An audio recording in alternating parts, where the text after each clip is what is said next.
उत्तर प्रदेश मदरसा board से जुड़ा हुआ एक लेटेस्ट डेवलपमेंट हुआ है, अपडेट आया है और ये बहुत इंपॉर्टेंट है उन तमाम लोगों के लिए जो मदरसे में बच्चे पढ़ते हैं, साथ ही साथ जो वहाँ के टीचर हैं उनके लिए भी और जो मैनेजर्स हैं मदरसों के उनके लिए भी बहुत इंपॉर्टेंट है। सबसे मेन बात यह है कि आपको जैसे कि जानकारी है कि 22 मार्च को इलाहाबाद हाई कोर्ट की जो लखनऊ बेंच थी उसने जो है अनकॉन्स्टिट्यूशनल मदरसा बोर्ड को डिक्लेयर कर दिया था, जिसके चलते कुछ लोग सुप्रीम कोर्ट गए और सुप्रीम कोर्ट ने उस पर स्टे लगा दिया था। और सुप्रीम कोर्ट का जो इनिशियल ऑब्जर्वेशन था वो ये था कि ये प्राइमा फेसी जो दिखता है यानी प्रथम दृष्टया दिखता है वो मिसकॉन्स्टिट्यूट दिखता है, यानी wrong interpretation of the act दिखता है, यानी एक्ट को जिस तरीके से इंटरप्रेट हाई कोर्ट ने किया वो रॉन्ग था और जिसके चलते उन्होंने स्टे लगा दिया। क्योंकि उनका यह मानना था कि सुप्रीम कोर्ट में जब उस दौरान स्टे के लिए हेयरिंग हो रही थी तो सुप्रीम कोर्ट ने ये प्रोविजन, ये ऑब्जर्वेशन लिया था कि जो अंडरस्टैंडिंग थी वो रेगुलेटरी है, एक्ट जो है वो रेगुलेटरी इन नेचर है, जिसको समझने में कहीं ना कहीं गलती हुई है। जब सुप्रीम कोर्ट ने स्टे लगाया था तब ये बात आई थी कि जुलाई या अगस्त में इसकी सुनवाई शुरू होगी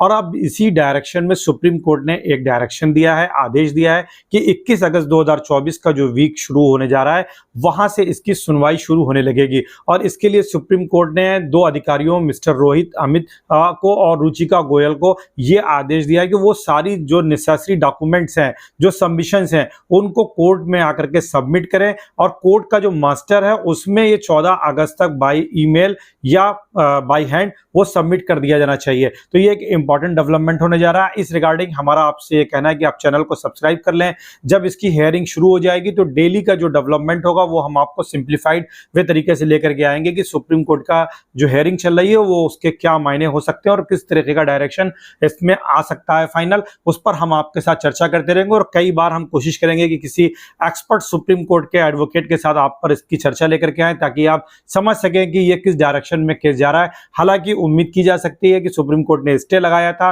सुप्रीम कोर्ट ने यह भी माना था कि एक्ट जो है रेगुलेटरी है, जो इसका नेचर है, और हाई कोर्ट को इस समझने में कहीं ना कहीं गलती हुई जिसके चलते ही उसने स्टे लगाया था। इसलिए आप उम्मीद पॉजिटिव रख सकते हैं, लेकिन फाइनल जजमेंट क्या आएगा ये तो आफ्टर जब हेयरिंग हो जाएगी और जब जजमेंट आएगा तभी क्लियर होगा। चैनल को जरूर लाइक और सब्सक्राइब कर लें। Thank you so much.